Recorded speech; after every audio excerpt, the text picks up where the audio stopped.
we got a Go XLR, but it doesn't want to play nicely with VR. Speaking of VR, welcome to... No, that's not it. Welcome to VR Citizen, everybody. Alright, let's get rid of all this stuff. Thank you for dropping by and watching. Thank you for checking out the YouTube channel and hitting the highlights and doing the voodoo that you do. With that said, it's the last day of the Expo before we get to the Drake Convention. So let's head over there and see what type of dirty little shenanigans we can get into. I'm Chachi Sanchez, and I'll be your guide to the verse. Alright, so. Oh, come on, everybody. Leave a place cleaner than you found it, as I always say. Okay, well, they gotta make working trash cans, I also say. They can't literally just be props anymore. I mean, I know that there are some that work, but, like, all of them need to. And they need to let us stack trash in there, right? For, like, a day or so, or half a day. And then they should, delete all of the trash that's inside of the trash cans. So that people can see that other people are using the trash cans. And so that it looks like someone is going around and actually removing trash from them. So, yeah. All it takes is one. I'm doing two this time. If everybody would just help out, we'd all live in a cleaner place. That's the spaceport. We need to go to this one. Alrighty, and indeed, Temporal, Consolidated Outland, Origin, RSI, and the other one. Astro-Argonautics. Astro-Argo-Astronautics. Astronautics. Alright.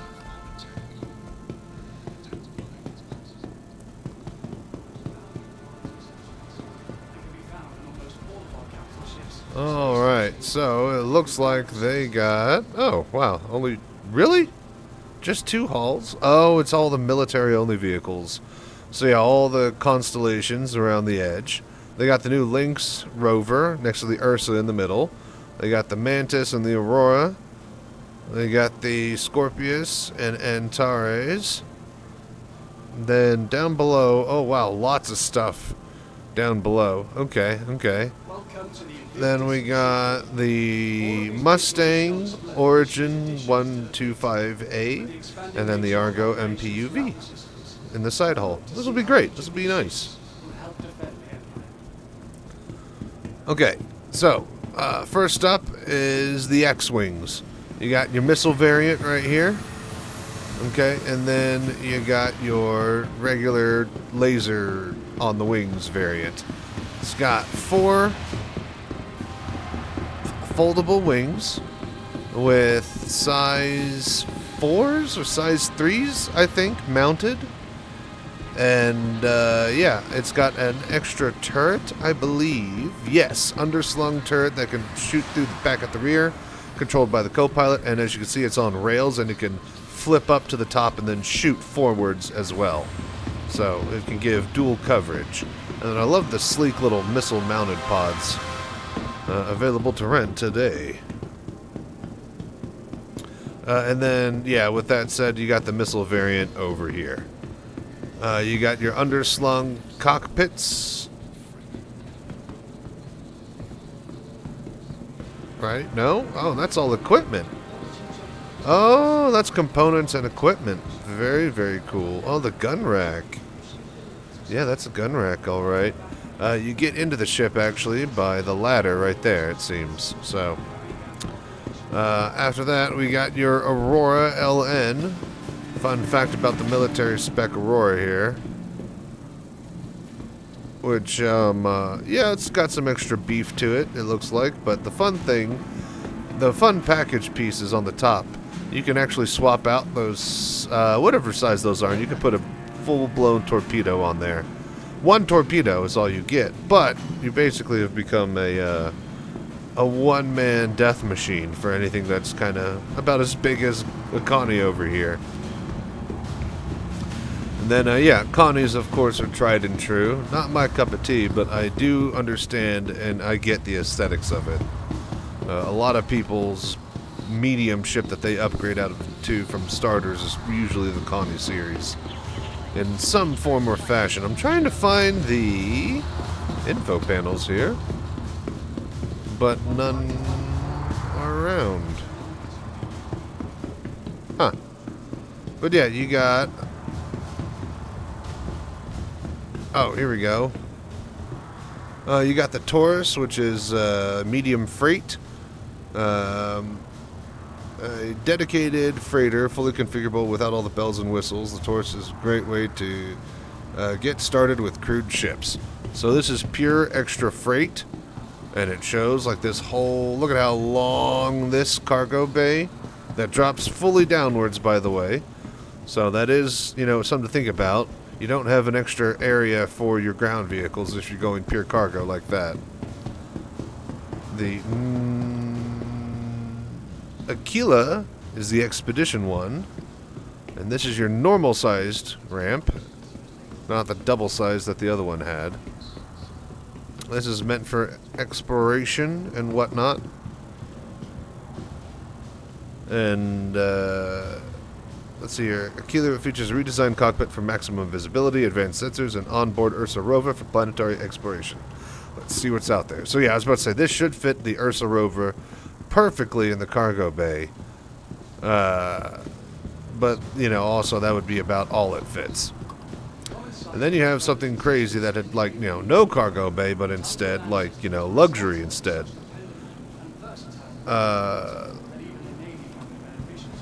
And then you got something like, instead of cargo bay, like luxury, or, you know, crew quarters and a kitchen, and then you actually put the luxury stuff up top, like, you know, the hot tub and the piano and the bar.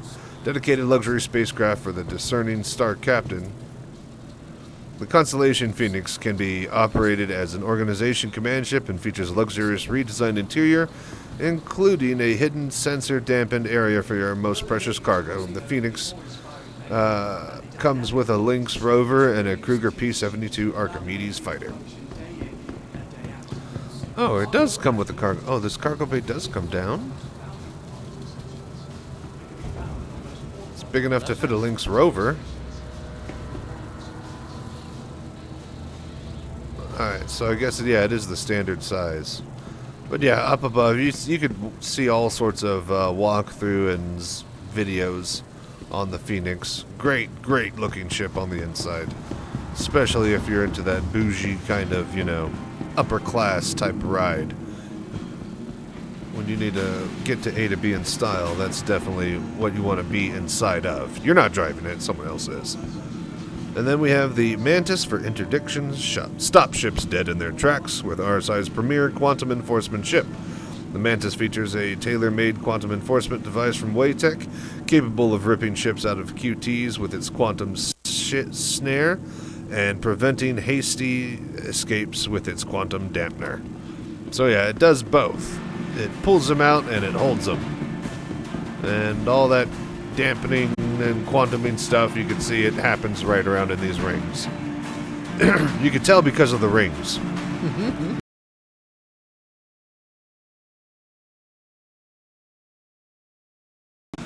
So they have the Ursa rover, which we've had for a while, but they also now have this swanky Lynx, which is there. So yeah, there's your rover, there's your Ursa. I mean, that looks quite the part for, you know, your rover, especially, you know, how it would fit into the cargo bay, standing room to operate, seating for 4, driver, co-pilot. So yeah, room for 6, really. Now this is the Lynx. Those wheels are quite nice. Also, did these wheels fall off? They've kind of gone through the axle a bit. You know what? Whatever. You come in here, it's a little bit less seating room, but a lot more viewing room. You got your skylight / back window. I love that. The seats can rotate, I am told. Hang on. Gotta test this out for ourselves. And then, yeah, you could look out the back while someone's driving you around. Have a bottle of champagne. They got a ice bucket. So, yeah, all the amenities that you would want or need in a luxury Rover.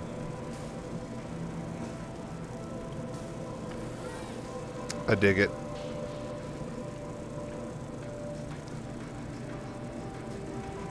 Ah! Whoa, now. Okay, we're good. Alrighty, so taking up all the other manufacturers of the day, we got Consolidated Outlands, and they come in hot with the Mustang Delta, their military variant with some big size 3 on a, I assume, is a gimbal. And then at least some size 3 fixed on the wings with, oh look, they got the rocket pods on the wings. Very fun. Very fun ship. The only other ship that comes with rocket pods are the Harbingers for the Vanguard series from Anvil. Let's see here. While it might not be able to go toe-to-toe with some of the military-specific ships, by reinforcing the Mustang's already strong hull construction with Consolidated Outland's own line of cavalry-class mass-reduction armor, the Delta has a reduced cross-sectional signature that evens the playing field. So yeah, harder to see on your radar's sake, but, you know, that's not really a thing just yet, as much as it should be. Then you got the, wow, this is a lot bigger than I thought it was. Damn. Oh, because this is the one I thought it was. Okay, this is the 125A, and that's the 325 on the left. Yeah, 125A. Risks were meant to be taken, but why risk running out of fuel in the heat of battle? With the air refuel system, a souped-up weapons package, and all the luxury reinforcement you've come to expect from Origin Jump Works, the 125A has been designed for the discerning maverick. So, real nice kind of sleek fighter look to it, but it's actually surprisingly got a lot of room on the inside, which is, it's got, you know, a nice light bed. There's a storage room and stuff.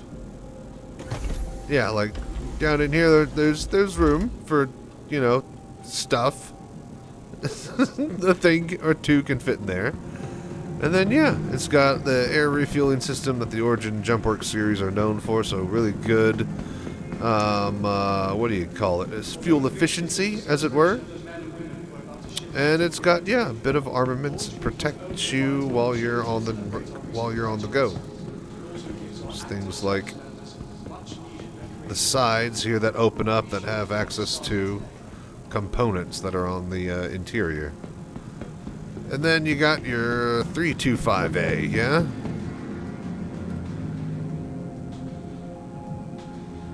Ooh, that's a big one.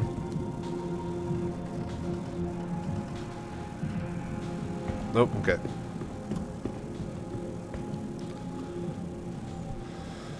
Just because, yeah, 325A, just because it's a rough galaxy doesn't mean you need to sacrifice your comfort. Dude, really? Oh, now I like that, though. He's got earbuds that are built into the glasses? Huh. And they don't wrap around his ears. How are they staying on his head? You know what? Whatever. Let's see here. It means you don't have to sacrifice your comfort. The 325A can come out top in any dogfight. 325A features an advanced weapon payload as well as a custom targeting system designed especially with the 325A by Wilsop. So, yeah, this is a really nice-looking fighter. It's definitely got all of the things that you would want for a futuristic fighter. The wings swept back into the actual tail, I'm a big fan of. The triangle shape that they make because of that choice. Like, yeah, this looks like this should be in, like, a lot of different movies as far as, you know, the sci-fi look and aesthetic and appeal. And it's got a decent payload for it as well. It's a single pilot, though. You're not going to be... Hang on. How much room is there in here? Oh, my God. Of course. It's an Origin ship. There's an interior. and a nice one at that. Hello there.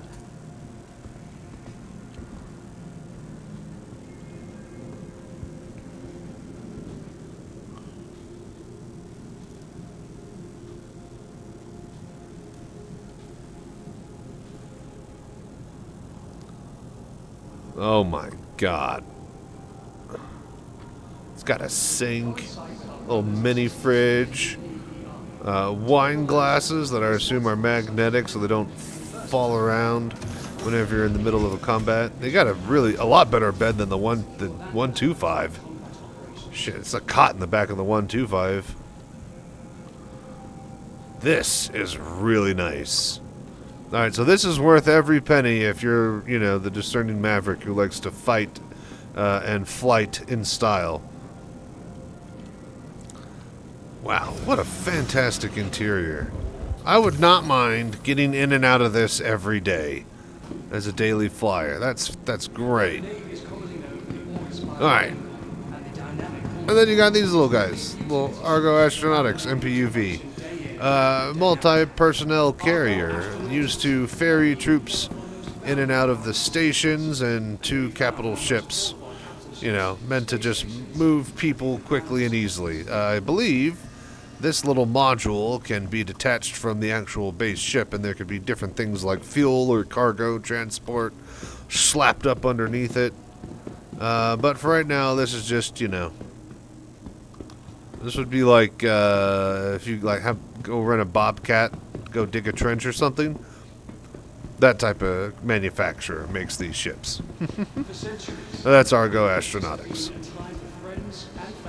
The Argo Astronautics MPU V1P, commonly Argo Personnel. This version of Argo is geared towards a simple but reliable, incredibly important responsibility: moving grounds of people. Moving grounds of people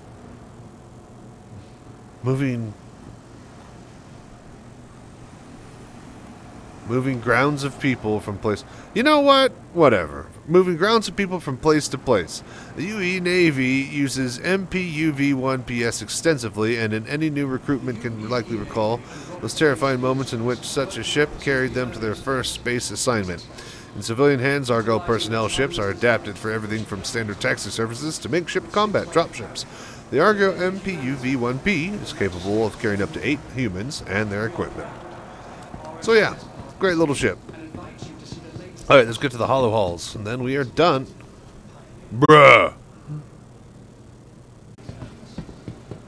Alright, man, they got a lot down here. Of course, you got your finest of buggy selection, catering to whatever type of craft you need. A guy in the back with some missiles and a gun. Missiles for the co-pilot. A guy in the back with a gun. Just a guy in the back. Right? That could fit a person. That could fit something. It's a waste of something if not. But yeah, Cyclone variants here. Get your Cyclones as you need them. And then, of course, you got your Donk. Now, this thing is gargantuan for a reason. It's standing room only, baby. So yeah, your turders right there. You got pilot, co-pilot. They got a great view out the front. It is a big, big boy on the inside as far as a tank goes. And yeah, it shows by being a huge, huge behemoth on the outside. Very tall tank. Well, the bonk. As a lot of people are familiar with, from the French designer who made it originally. Okay, nothing over here. The Argo SRV, Industrial Civilian. When it comes to getting the job done, Argo doesn't mess around. From simple freight and cargo towing to harrowing search and rescue operations, the SRV handles whatever you can throw at it.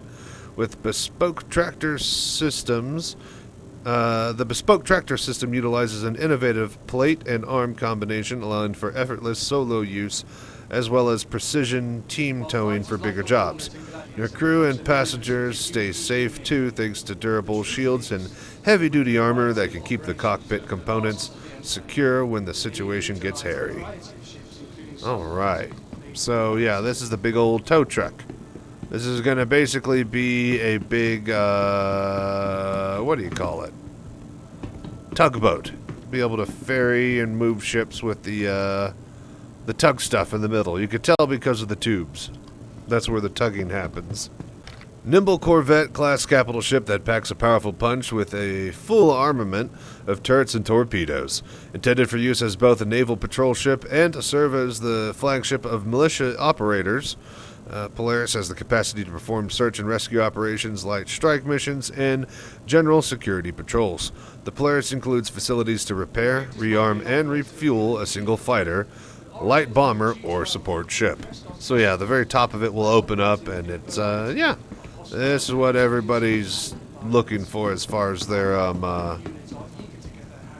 capital class cruiser that they want to strike out with. I'm a fan of the Kraken. I went with that over the torpedoes or the gunship like Javelin or the, you know, I guess capital escorter, that is the Idris. I guess this would be in the same class as the Idris because it's got, you know, big old gun on the front. All right. But yeah, we got the RSI Perseus here, which is a gunship. When RSI set out to make the definitive modern statement in persuasive prevention, they looked into their own past. To the historic gunships designated Perseus, capable of shredding subcapital class Goliaths, the mere presence of Perseus gunship in a blockade or patrol squad is enough to make your most aggressive enemies think twice before engaging, just like its vintage namesake. So, yeah, big gun on the front. Looks like it's pretty damn quick, too. I believe that the bridge is on the top and has a back middle view of everything looking downward instead of like on the Polaris, which obviously is in the front. So, very interesting because it looks like they share nearly the same chassis / hull. And then we got your motorcycles. I got a couple of these up my sleeve. Nothing fancy. These are made by Tumbrel? Yeah, the Ranger. With a powerful frame, proprietary X-Tech adaptive tires, and reactive response precision steering and braking, the Tumble Ranger lets you embrace the renegade spirit of the open road while staying thoroughly grounded. But adventure doesn't always go to plan, so the Ranger TR comes equipped with dual weapon mounts to make sure you're more than covered. And then rounding out the last of the hollows is the new tank. I don't know. Like a size 3, like, I love the look of this. I think this should be about the proper size of it, it looks like. But it's got a size 3. Like, I think a size 4 cannon would make it a little bit better and more mean. Also, if they made it as big as a size 5, is that a size 3 or size 4 on there? So, originally introduced in 2606 during the Second Terravan War, the Tumbrel Storm single operator mini tank was built to blitz battlefields and take out enemy artillery. You imagine from the ground up to be faster, stronger, and more impactful than ever, the latest Storm is a true force of nature, well suited to the frenetic landscape of modern warfare. You know, which we don't know or can't test because they haven't actually given us theaters of war. Well, whatever. Yeah, I think if this were a size 4 or 5, I've seen pictures of a mock-up. It basically looks like a Scorpion tank from Halo. That's the look I would like to go for. And then you got your Origin missile kind of luxury cruiser. I don't know, if you're a James Bond villain and you need all of your ground vehicles to look like they're, you know, made by Mercedes-Benz and have also machine guns and missiles, then yeah, sure, this is the exact platform that you want. It's going to be the G12A. G12 combines military might with Origin's unique approach to high-end engineering. Designed for all offensive ground-based operations, it's the ideal partner for long-range perimeter patrols, intercepting assailants, and exploring dangerous new locales. Yeah, basically, you know, these are like the buggies that you saw that the bad guys used from, like, what is it, Westworld. Any type of giant, super rich sci-fi corp with Mercedes-Benz styling. That's going to be the guys. Alright, and that's it, folks. that ends the last day of the Invictus Fleet Week Expos. The only thing we have left is the Drake Defense Con, which honestly is my favorite day, and so is a lot of others. We can't wait for that to happen, which should be within, the next 6 to 8 hours when they swap that over. So, yeah, be very, very fun, and I think after that, that will basically conclude the Invictus launch week. I thank you guys very much for watching all of the tutorials, for watching all of the tours and all the videos I'm doing on the side. I think I've gotten everything finally set to where I'll be streaming and online all the time, every other day. The only thing to do now is to basically get a more consistent time frame in which I do it in. So, I hope to be the guy that starts at around 9 p.m. and goes to around 5 a.m. or so, the other 9 to 5. So catch me late at night, early in the morning. I might go to usually around 10 a.m. to noon these days, Texas time. But either way, thank you so much for doing the Voodoo that you do. Thank you for watching this highlight. Thank you for watching the tours. Thank you for liking, subscribing, and commenting. Y'all are so amazing. Let's help build and grow the VR community for Star Citizen. With that said, that's it for Invictus Week Expos. Till next time, as always, stay safe and fly right.